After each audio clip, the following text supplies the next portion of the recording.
여러분, 임기 1년도 남지 않은 대통령이 갑자기 종전선언을 들고 나왔습니다.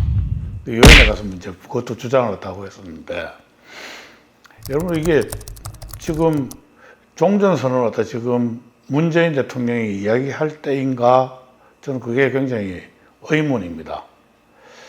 혹시나 저는 임기 말에 흔히 이제 좌파 정권에서 하듯이 그 대한민국 외교 안보 정책에 어떻게 보면 대못받기 용으로 지금 갖고 나온 것 아닌가, 저는 이런 생각도 합니다. 그런데 거기에 대해 가지고 금세 북한으로부터 화답이 왔습니다. 김여정이가 흥미있는 일이다 라고 얘기를 했다가 또 연이어서 그 다음날 또 뭐 거기에 대해서 맞장구 치는 발언을 했죠. 그러니까 청와대가 아주 반색을 했습니다.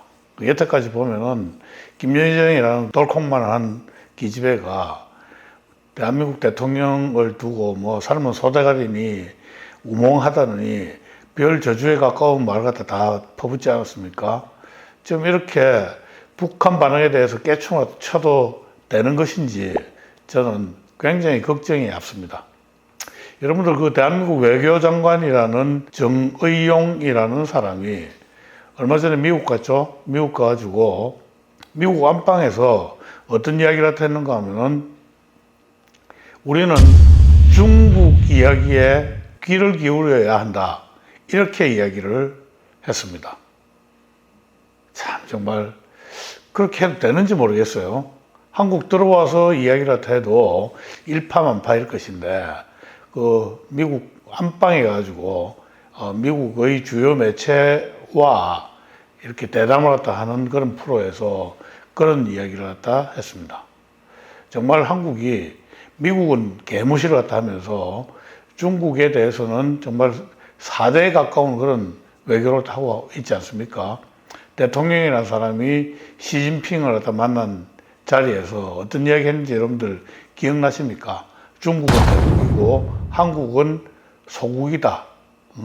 이런 이야기까지를 갖다 하면서 나라 자존심을 갖다가 깔아뭉갰습니다. 역사에 나온 기록이기 때문에 뭐 생생하게 제가 그 장면을 갖다 보지는 못했지만은 대한민국의 그러니까 조선의 왕이 말입니다.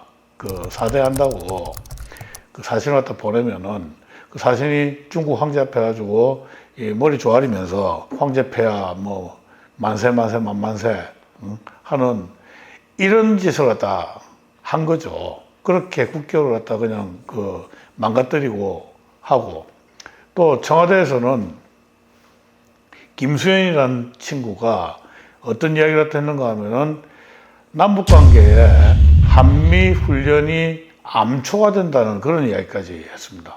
결국은 이런저런 지금 문재인 정권에 들어와가지고 소위 대통령부터 청와대 고위직 그리고 외교안보 라인들이 이야기하는 것들 종합을 해보면은 우리는 중국에 더 가깝게 가겠다, 미국과는 멀어지겠다라는 그런 그 시그널을 계속 보인 거죠. 근데 여러분들 한번 생각을 해보면은 우리가 역사의 교훈을 갖다 잊어서는 안 될 것 같습니다. 여러분들 그 중국이 강성했을 때 한 번도 그 이웃국인 우리나라가 덕을 본 적이 없어요. 압박과 핍박은 받았을지언정 한 번도 덕을 갖다 본 적이 없습니다. 반면에 미국을 가까이 했을 때, 즉 해양 세력을 갖다 가까이 했을 때 우리나라가 융성했습니다. 그러니까 우리는 지금 융성의 길을 갖다 버리고 핍박과 압제의 길로 들어갑니다.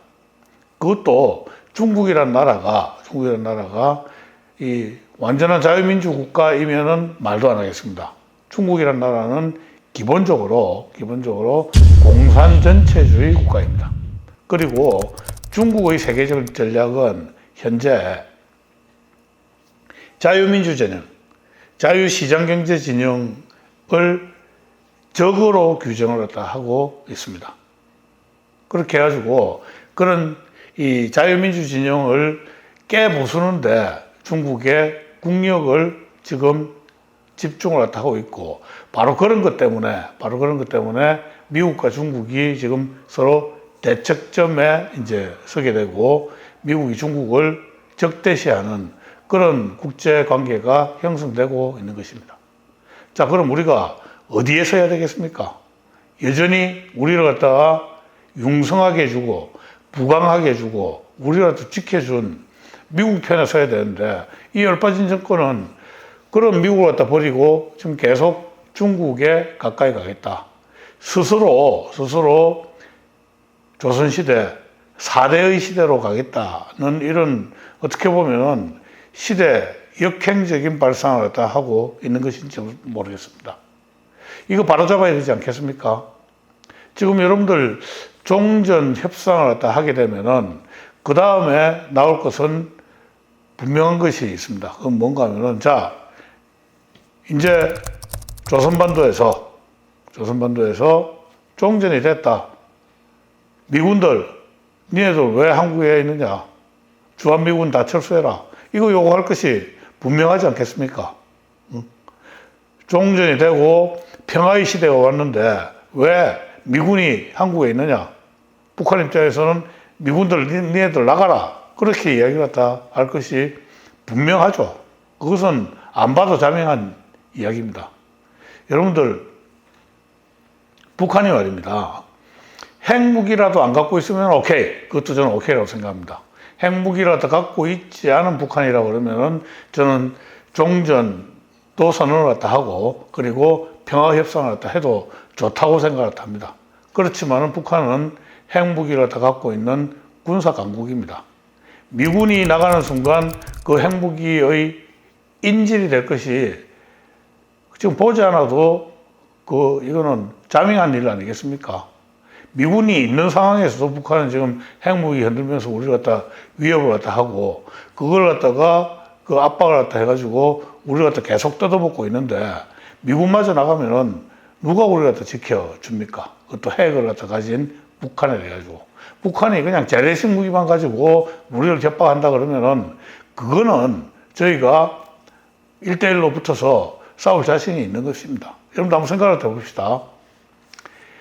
만약 북한이 서울 상공에서 핵폭탄을 하나 터뜨리고, 그 다음에 부산 같은 데서 핵폭탄 하나 터뜨리고, 한 두 방을 갖다 터뜨렸다고 생각을 합시다. 막상 전쟁이 일어나서. 그러면은 대한민국의 국민이나 아니면은 대한민국의 그때 대통령이 누군지 모르겠지만은 북한에 항복 안 하겠어요? 저는 100% 항복한다고 생각을 합니다. 지금 특히나 우리가 전쟁을 갖다 해보겠다는 그런 그 임전의 마음이 없는 이 나라에서 핵폭탄 한 방에 터지면 그냥 바로 겁이 나가지고 우리 북한은 무조건 아마 100개 들고 항복을 할 거고, 이 나라는 김정은 저 어린 이 돼지 같은 자식의 소나기에 들어갈 게 자명하지 않겠습니까? 우리가 그런 위험을 갖다 왜 감수를 갖다 해야 됩니까? 지금 종전을 갖다 하겠다. 말도 안 되는 이야기입니다. 여러분들, 지금 이 정권은 국민들을 갖다 볼모로 해가지고 굉장히 위험한 군사 외교적 도박을 하고 있는 것입니다.